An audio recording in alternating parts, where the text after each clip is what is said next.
বিয়ের পরে আমার ওয়াইফ আমাকে প্রেশার দেয়নি, কিন্তু যেটা হয়েছে একটা রেসপন্সিবিলিটি অটোমেটিক আপনার মধ্যে চলে আসবে। যদি চলে না আসে তাহলে বুঝতে হবে আপনার বিয়ে করার বয়স হয়নি।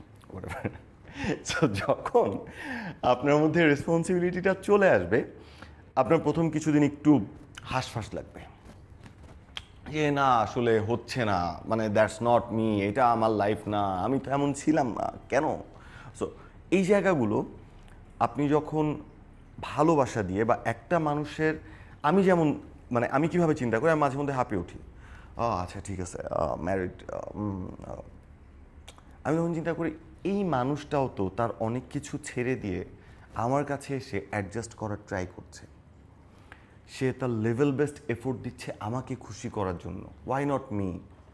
মানে আমি যদি আমার 100% একটা মানুষকে না দিই, আমার লাইফ পার্টনারকে না দিই, সেটা সময় বলতে পারেন, সেটা এফোর্ট বলতে পারেন, সেটা আসলে অনুভূতি বলতে পারেন, আমি যদি এটা না দিই তাহলে তো আসলে সেই মানুষটা আমার জন্য কেন দিবে? মানুষটার উপর তো অন্যায় হয়ে যাচ্ছে। সো ওই জায়গা থেকে আমি চেষ্টা করি, আগে যেটা ছিল আমি প্রচুর বন্ধুদের সাথে আড্ডা দিতে পছন্দ করতাম, এখন এটা একটু কমে এসছে। আবার যেটা হয় এখনও আড্ডা দিই, কিন্তু সেখানে দেখা যায় আমার পাশে আমার বেস্ট ফ্রেন্ড থাকে, আমার বউ থাকে।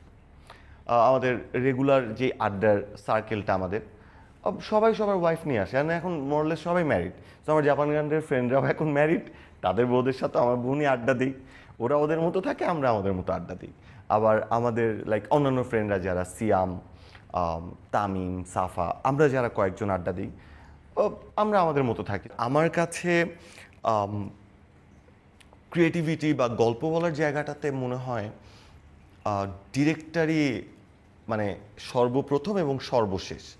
কারণ একটা ডিরেক্টর তার চোখে বা যেই গল্পটা বলতে চায়, দর্শককে দিতে চায়, সেটা হয়তো সব সময় সব জায়গাতে সবার কাছে ভালো নাও লাগতে পারে, কিন্তু দিন শেষে আমার ক্যাপ্টেন অফ দ্য শিপ হচ্ছে ডিরেক্টর। উনি যেভাবে গল্পটা বলতে চায়, ওনার চোখ দিয়ে যে গল্পটা দর্শককে দেখাতে চায়, এই সাপোর্টটুকু দিতে পারলে আমরা মনে হয় আমরা অনেক ভালো গল্প পাবো।